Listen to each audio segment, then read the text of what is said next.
Taylor Nowlin, welcome back to the Single Track Podcast. Thank you so much, Finn. I'm happy to be here.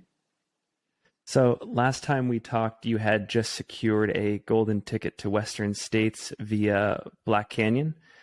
Fast forward a few months, you had an excellent race, at least by my account at Western States, a top 10, seventh overall. I think it was your first 100 miler, if I remember correctly. And what were the biggest takeaways? I'm curious. Oh man, I think the first biggest one was just like the confidence that comes from knowing that I can actually finish that. I think that I was so nervous going in to 100, just trying to figure out how to run that far and how to handle all the logistics. So I definitely was really happy when I just crossed the finish line.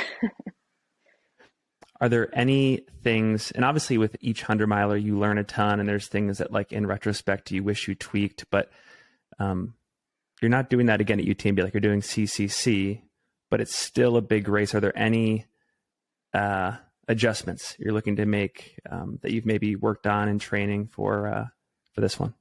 I think the biggest one is, for Western States, I didn't know that I could go that far. So I felt like I started pretty conservative and I raced pretty conservative just because I was so nervous about the distance. And now stepping down to 100K, I feel like I'm a lot more ready to like titrate up on my effort a little bit and see like what I can handle and kind of like take some big risks.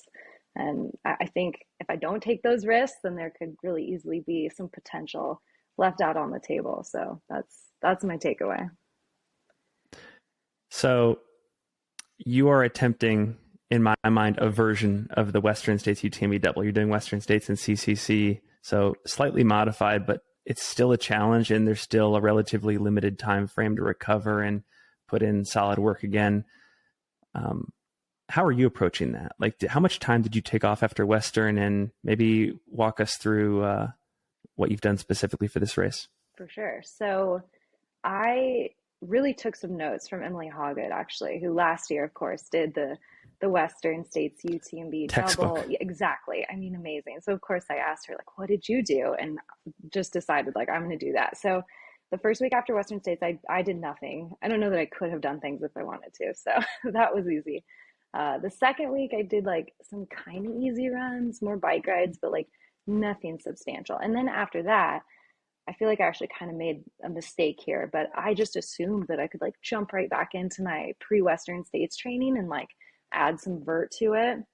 And I could not handle it. I made it for like a week, and then I really quickly had to reconfigure my training plan a lot. Just like go down in volume and make sure the workouts I was doing were like quality, and just scale back a lot because my body was definitely like tired. I totally underestimated it, and it's been pretty hot here in Spokane. So I feel like my training has been a pretty pared down, like mileage wise approach compared to what I did for Western States. And I've just been doing like more technical trails, like whipping out the poles, things like that. I was just going to ask, we talked a little bit in our last conversation about what it's like to live and train in Spokane. I'm curious, is there anything there that to some extent mimics what you're going to be facing out on the CCC course?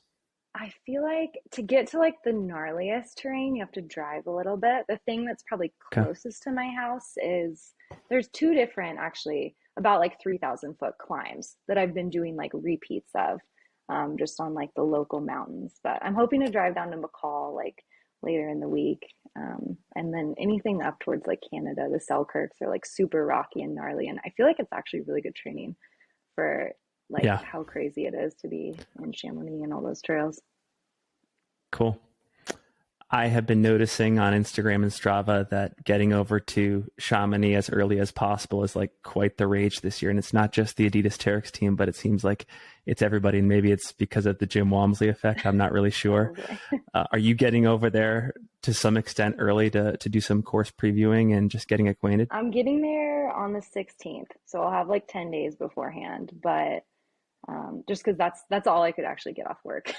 But I have such FOMO seeing everyone out there early. I've definitely noticed that, and it eats me alive a little bit where I'm like at the hospital working, but I'm doing the best I can. And then we're talking now about 2 weeks out. Generally, how are you feeling right now? And do you have any expectations for race day? I'm feeling pretty good. I'm excited. I'm trying to stay off social media and stay away from Strava just because, like you said, it seems like everyone's over there already and like logging big miles and doing tons of vert. Yeah. And like I can't do that right now. It doesn't work with my schedule. So I think just kind of focusing on like showing up fresh has been my biggest thing. I think that is a great point to hammer home. Like there is a ton of value in just, yeah, shutting off the internet essentially. And if you can just like convene with friends and family Yeah. and do your thing from a running standpoint and like cook and read and stuff like that and work, it's, um, LeBron James in the basketball world has this thing he calls zero dark 30 mode, where when it's playoff time in the NBA, he just like totally goes off Twitter and Instagram and all that stuff. And I think that's a cool model to follow in our world as well. That's cool that you're doing Yeah, it. I'm zero dark 30 mode-ing the heck out of this. For the gearheads in the audience, last question I have for you. What gear are you using on race day?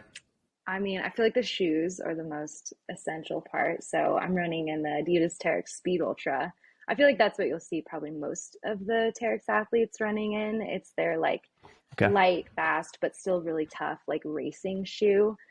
It's what I train in actually most of the time, and it's great on like rocks, doesn't beat up your feet enough. So that I've got my Lecky poles, pretty much the same kit I actually wore at Western States. I'm not really going to change that much. Are those shoes on the market for consumers? Yeah, yeah, they are. Okay.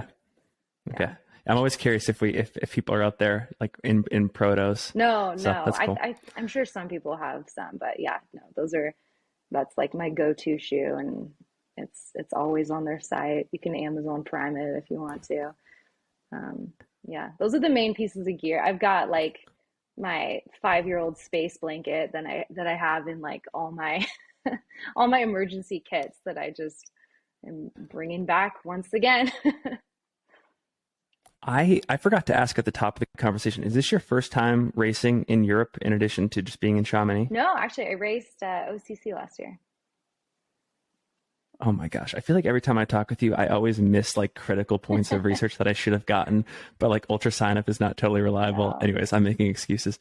How did OCC go last year? It was, oh man, some things went wrong for sure, but it wasn't that bad. I got ninth.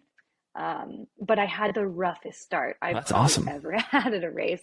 I drove to the start. I was in a car on my way to the start, like the right before, because we were staying in Sham. And there's like really windy roads, and I am so prone to car sick. And we were speeding along, and I got so nauseous. And I was still like on the starting line. I was still so nauseous. And I remember the first climb, like everyone just taking off so hard. And I was like, don't barf, don't barf, don't barf. So my goal for this year is just to like not get uber car sick on the starting line. Cool.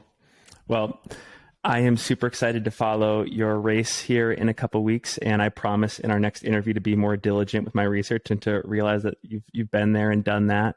But yeah, congrats on a great Western finish, and it's always great to chat. So until next time, thank you. Appreciate it.